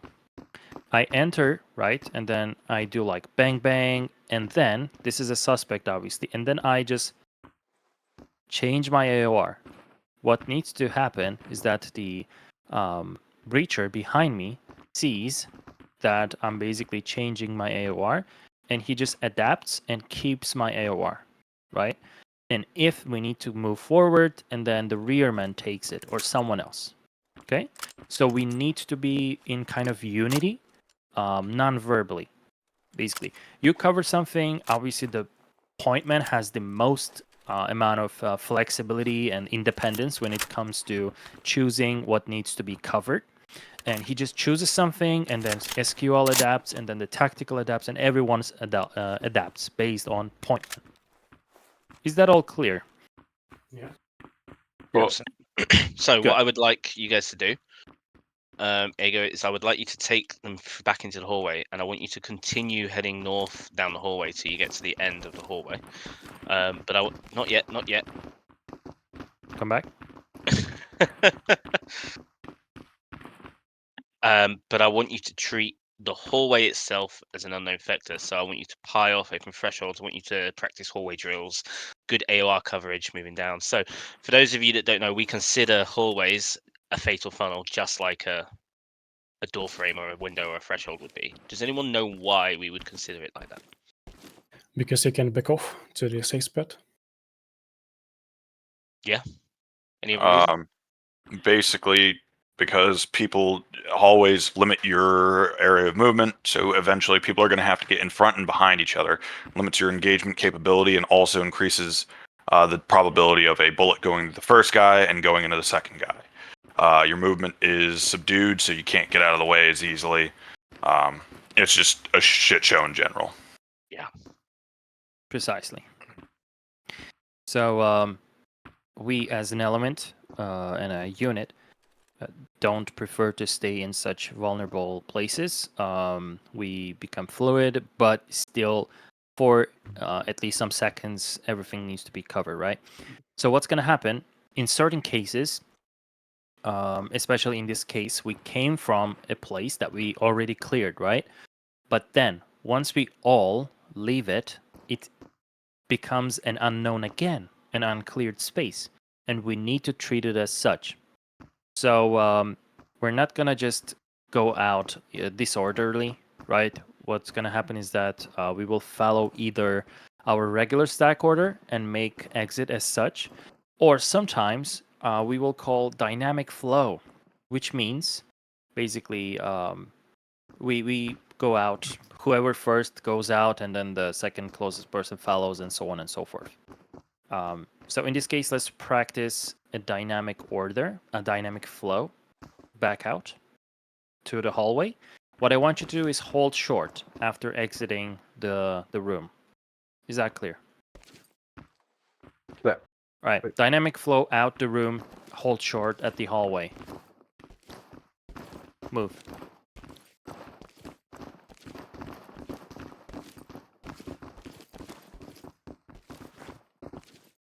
Sorry. Excuse me. Okay. All right. So again, yes, just a little careful flagging. Right, don't cross your muzzle like this. Right, low radiate. Lieutenant Colonel. Yeah, so if you guys stay where you are but free local turn around, have a look at where you're all stood and how you're stood. We're all down one side. I can't tell from here. Pretty much. Okay. So, good hallway drills. Where possible, split the stack. One side take the right, one side take the left. You want 360-degree AOR coverage at all times. So, you would have, I would say in this case, let's just get into a standard stack order. But facing north, we'll have odds on the left, evens on the right.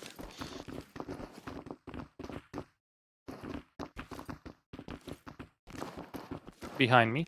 Get behind me, Eden. Yep. Hold.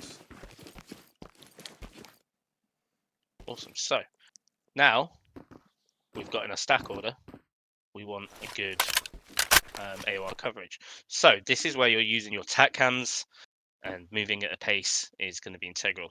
So, what I would do in this scenario is I would call for the number 6 to move up in front of number 2 and be the point man for this side, and go shield up and high-low. Number 1, if you can get parallel to number 6 and high-low. What does high-low mean, by the way, guys? Because I have no idea. For the purpose of this question, of course. He actually doesn't know. Yeah. Yeah, go ahead. I guess high-low is basically covering the maximum amount, getting the maximum amount of guns on target by having the point man or the primary operator being low and the secondary operator being high, effectively creating in our case, with the shields up front, creating waist-high cover in the front while having 2 guns down range and making sure that the point man doesn't get busted down by his own guys from behind if a react to contact is necessary. Fantastic. That couldn't be explained better. Yeah. So, to simplify, the person at the front crouches and the person behind him stays up with them. Solvig on your feet, mate. Yep, so don't crouch. And basically, Solvig, you are the main muzzle for Milkshake in front of you. You are his weapon arm. He is your shield, you're his weapon. Yeah, so wherever he's going, you want to stick with him for this scenario. Then we've got the front covered. What I also want is the rear men for each side to be turning around and facing the opposite direction. Rogan, as cleaner, you are free to use your lethal secondary where possible or when you feel is needed. So not only do we have front and back coverage, we now need left and right coverage. The middleman in each stack will cross coverage. So Ago will look slightly to his left and Solvig will look slightly to his right, so you guys can cover all areas as you move. Yeah? So, treat any closed doors as non-factors. Any open thresholds or corners are factors. hard copy. All right, element, move 12. Hold short at threshold.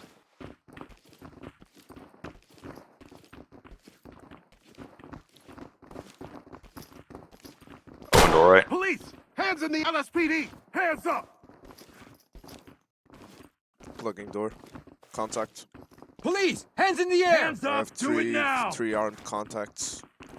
Compliant. Element hold.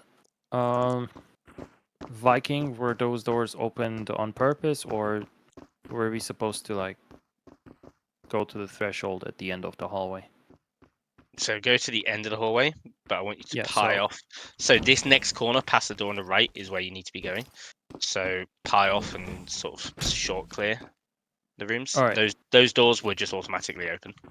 Yeah, ignore the doors. Yeah. Threshold right. Right, hold here. Before Hold, you hold, go hold. around the corner, Speed, if you come back to the corner. Do you guys know how to run the rabbit?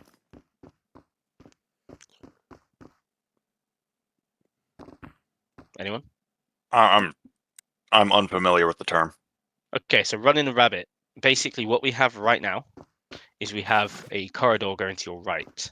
Let's say the 12 o'clock, the north that you guys are currently looking, that's a non-factor. There's nothing there. It's a dead end. No doors, nothing.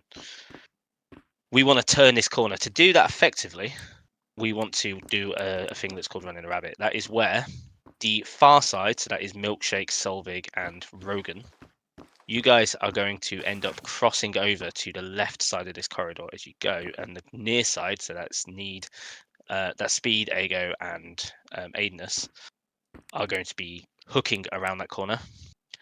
The far side want to run first. So can you see my laser on the floor in front of you, Milkshake? Yeah. So essentially, you are doing this pathway. You're coming across here, strafing down this corridor to provide a moving target as you move up here. At the same time, Need is going to button hook around this corner to provide your coverage.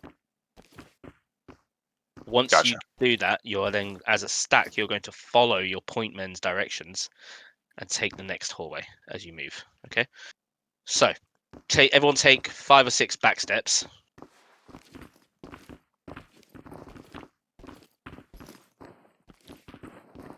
Run that rabbit.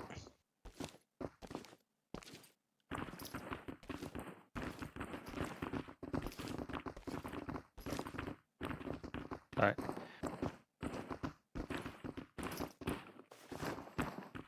Okay, just one thing. Point men, I would recommend you to move a little bit further keep going after further up. turning the corner, so that everyone again fits and has kind of a point to provide coverage, right? Yeah, that's perfect. Rogan, if we recross to your side. And cover the rear, yeah. Awesome. Good. All right, that was pretty good. What I would like you to do is move up till you get to the next corner, turning right, and do the same thing again. Paper. Understood. Element, move up.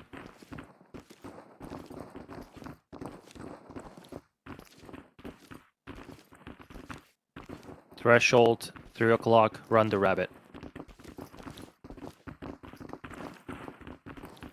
And keep moving up. Keep moving. Rogan, keep moving. Swap sides, Rogan. Remember, you're crossing to the far side. Hold, hold, hold. Holding. Good. All right, threshold right, threshold 3 o'clock, run the rabbit again.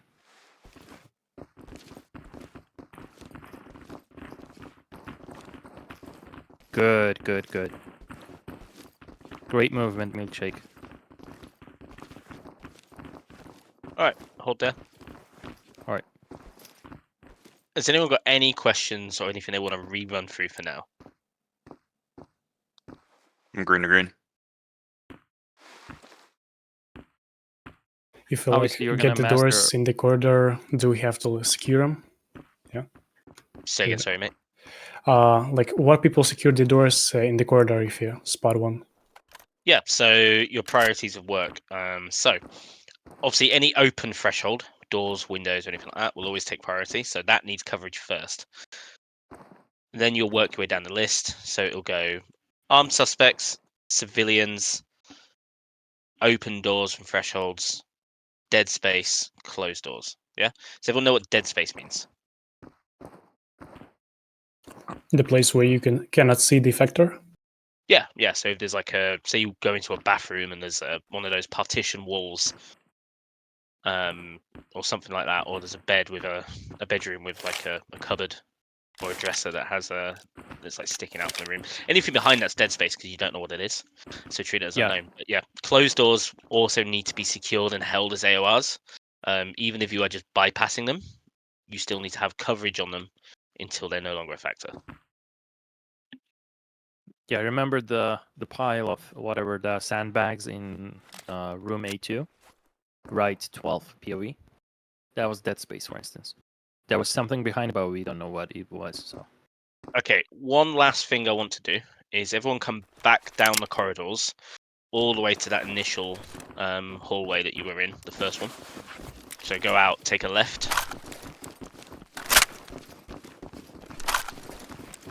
Run down to the end of the corridor. Take a left again. Go all the way to the very end. follow the yellow exit sign.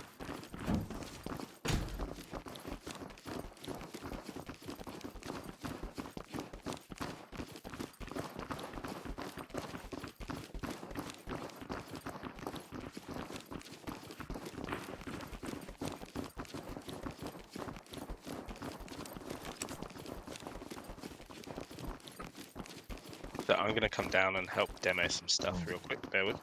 So what we're going to do is we're going to do a very quick exercise of the first couple of rooms in here, just to do some hallway drills and good kind of clearing. Do we think we need all 6 men to pile into this room on the left here every time we go in? No. No. What are the dangers? If we all move into this room and we need to come back out, what dangers does it possess? Hallway becomes a dead space. Yeah, it's no longer cleared space. So, smaller rooms.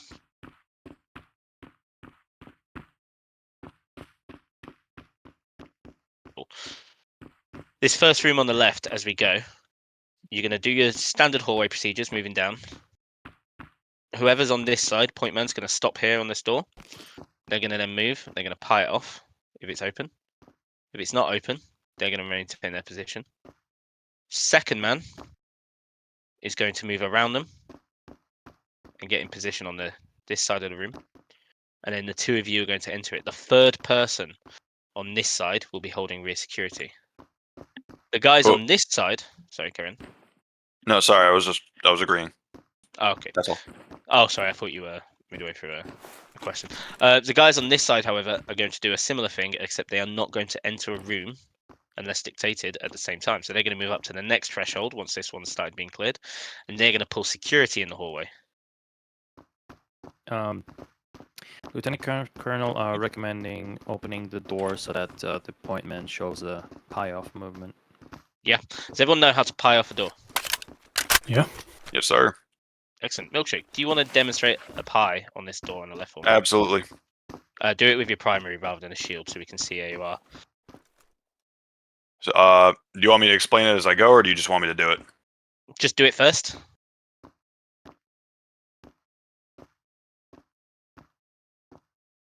Sweet. Excellent. Is anyone not familiar with pieing off a door? Or slice the pie as well, in SWAT terms. Take that as a resounding Alright, good. no. Okay, so what I'm going to do is I'm just going to open a few doors.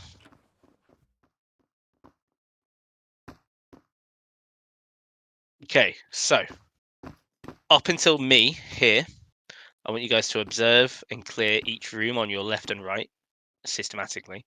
If you enter into a room and there is another door in that room, treat that as just part of the wall. Don't go through and just clear it, step out, clear down the hallway. Okay? Can I ask a question to the squad before we begin? Yeah. What is the minimum number of operators that should enter a space if we are not short clearing? let's say we're a stack of 6. Minimum number? Minimum. 4? That should be 5. 5. Okay. So in a stack of 6 or 7, if a room is not treated as short clear, we should have at least 5 operators inside, and a rear man is pulling security. For short clears, a minimum of operators, minimum number of operators. For a typical number. 2? 2, exactly. That's unless the squad lead calls for +1, +2, whatever. Okay. Element, move up. All right, hold at threshold. So Milkshake, I would like you to go out in this scenario, just primary only for the remainder of the scenario. Yep. Apron. I want 2 operators clear door left. Fine.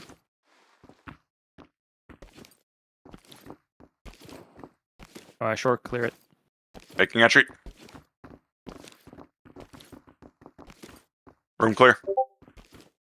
Drop a chem light and step out.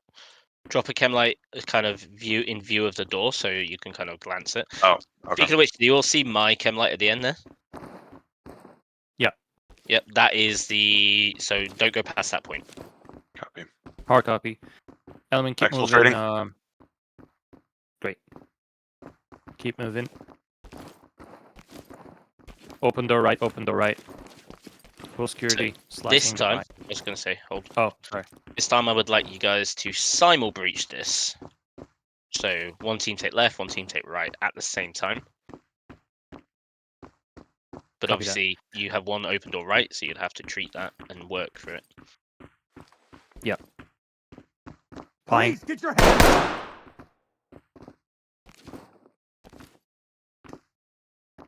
Crossing. All right. Simul breach on 3. You guys ready? Peek it. Yep. Green. All right. 1, 2, 3, go. Down on the ground! Move! Let me see those hands! Hands on your head! Okay, everyone stop there. Who's watching security in the hallway? Nobody's there. Nobody. Ace is holding an angle in the hallway. But still doing the short clears, guys. 2 to a room each time.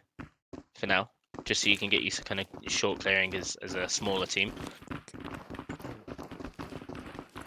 Should we run it back? Yeah, run it back. Close both doors. So the first 4, so 2 left, 2 right, are going to be moving up. What I would like is one person at the rear looking to the south, and then the other person on the other side looking to the north to keep both angles clear. All right. I'll get now speed. All right. Simul breach doors 9 and 3. Pointman on each side. Cross to the other side of the door. Prepare for simul breach. Ready. Peek doors. Green. In this case, Eden, you will peek the door for me. All right, going for traps. No chops. 1. All right. Swing it when you're ready. Swing in 3, 2, 1. LSP, move! Down on your goddamn knees now! Clear. We'll drop a chem light, step out in the hallway. Blue coming out. Blue, blue, blue. Okay, move up to the All right, next set Element, of doorways. This time, the 2 rear men that were on there, I want you to get into the middle of the stack and swap places with the second member of each side, just so you can go through it as well.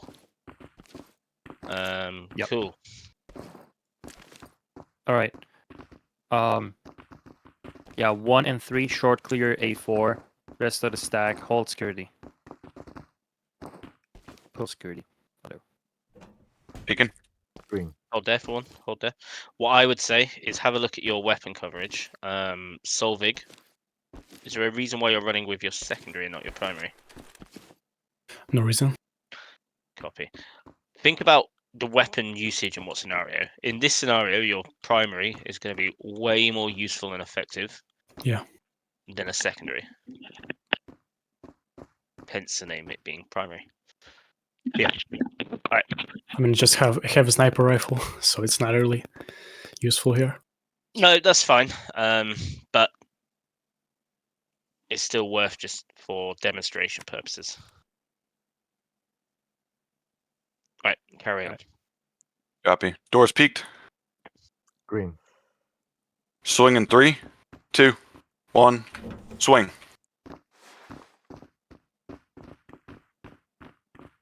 Clear. Clear. Drop cam light, head back up. Blue Yes, coming sir. out. Copy. Blue coming out. Right. Keep moving to the next threshold. That's Open fine. door. We open door are left. going to Oh, yeah. head back to the lobby. All right. So, that is most of the theory of Bootcamp 1. I know it is a lot of information, especially for some people that have never really done this kind of thing before. And also, if you have done this kind of before, obviously you probably had your own SOPs and stuff drilled into you. So, does anyone have any kind of questions, queries, concerns regarding what we've covered so far? All good, sir. Awesome. We are going to do a quick live fire demonstration. So we're going to load into a map as a squad. And you are going to basically perform the mission. Keeping the I want roll? you to take... Sega, sorry. No, so I want you to take a 5-minute break if you need to. Re-grab a drink, something like that. We're going to go do streamer. Interrogative. Yep. I have a class in 5 minutes. Am I good to bounce here? Yeah, you're excused, mate. Alright, thank you. Thanks very much for your help, dude. You guys take care. Thank you, Ace. Good Cheers, luck, mate. Lucas. Appreciate it.